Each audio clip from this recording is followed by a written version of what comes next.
Assalamualaikum warahmatullahi wabarakatuh. Puji syukur kita panjatkan kepada Allah Subhanahu wa Ta'ala karena rahmatnya kita masih diberi kesehatan hingga hari ini. Yang terhormat Bapak Dr. Wilmy Eka Putra SEMSI CICNR CSRS selaku dosen pengampu mata kuliah perpajakan 2 dan teman-teman yang saya banggakan. Pada kesempatan kali ini saya akan mempresentasikan materi dengan judul Pajak Penghasilan Pasal 24 dan Pajak Penghasilan Pasal 26. Sebelum itu, saya akan memperkenalkan diri terlebih dahulu. Perkenalkan, nama saya Leni Tadama Putri dengan NIM C1 C020033, Prodi Akuntansi, kelas R012. Baiklah, saya akan langsung memasuki materinya. Sebelum itu, terdapat beberapa poin pembahasan. Yang pertama, pengertian pajak penghasilan pasal 24, mekanisme perhitungan pajak penghasilan pasal 24, koreksi pajak penghasilan pasal 24, persyaratan administratif pengkreditan pajak luar negeri, pengertian pajak penghasilan pasal 26, dan tarif pajak penghasilan pasal 26. Baik, masuk ke pengertian pajak penghasilan pasal 24. Pasal 24 pajak penghasilan atau pajak penghasilan pasal 24 adalah pajak yang mengatur kemampuan wajib pajak untuk menggunakan kredit pajak luar negerinya untuk mengimbangi kewajiban pajaknya di Indonesia.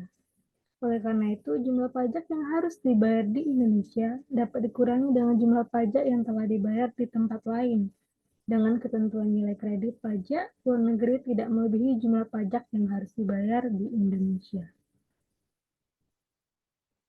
Mekanisme perhitungan pajak penghasilan pasal 24 diilustrasikan PTDC tahun 2017 memperoleh pendapatan neto di dalam negeri sebesar 25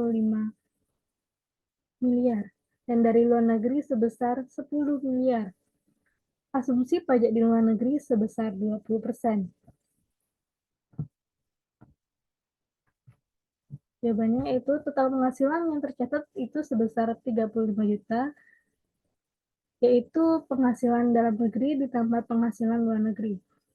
Maka total pajak penghasilan terutangnya adalah 25% dikali 35 miliar, sebesar 8 miliar 750 juta.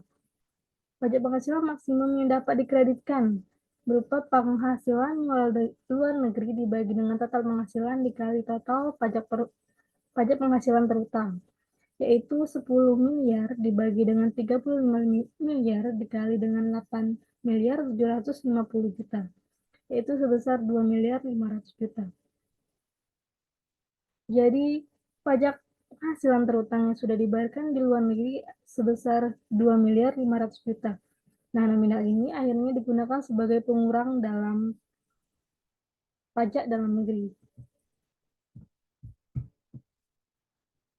Koreksi pajak penghasilan pasal 24. Ada kemungkinan pajak penghasilan di Indonesia kurang dibayar karena adanya koreksi di luar yang mengakibatkan pajak atas penghasilan yang terutang di luar negeri tercatat dalam SPT tahunan dengan tarif yang lebih tinggi dan membuat pajak di luar negeri menjadi kurang dibayar. Wajib pajak dalam situasi ini bebas memperbaiki kesalahannya dengan mengubah SPT-nya. Bunga yang terutang atas kekurangan pembayaran pajak tidak akan dipungut jika telah dilakukan koreksi. Akan terjadi kelebihan pembayaran SPT luar negeri jika koreksi tersebut mengakibatkan penghasilan yang terutang di negara lain lebih sedikit dibandingkan dengan yang tercantum dalam SPT. Akibat koreksi ini, pajak penghasilan yang terutang di Indonesia pun ikut berkurang. Oleh karena itu, pajak penghasilan lebih dibayar. Setelah kewajiban pajak lainnya ditentukan, kelebihannya dapat dikembalikan. Selanjutnya, persyaratan administrasi pengkreditan pajak luar negeri. Kantor Pelayanan Pajak atau KPP harus menerima permohonan dari wajib pajak yang sudah membayar pajaknya di luar negeri dan ingin mengkreditkannya di Indonesia. Permohonan tersebut kemudian dilaporkan bersamaan dengan surat pemberitahuan tahunan atau SPT pajak dengan melampirkan dokumen sebagai berikut. Yang pertama, laporan keuangan dari luar negeri. Yang kedua, fotokopi SPT atau surat pemberitahuan tahunan tax return yang dilaporkan di luar negeri. Yang ketiga, dokumen pembayaran pajak di luar negeri.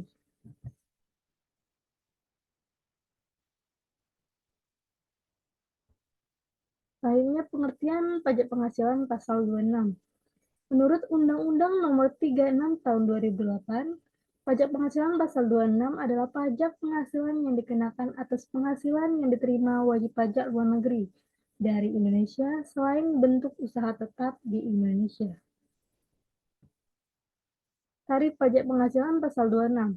Tarif umum untuk pajak penghasilan pasal 26 adalah sebesar 20%. Namun jika mengikuti tax treaty atau perjanjian penghindaran pajak berganda atau P3B, maka tarif dapat berubah.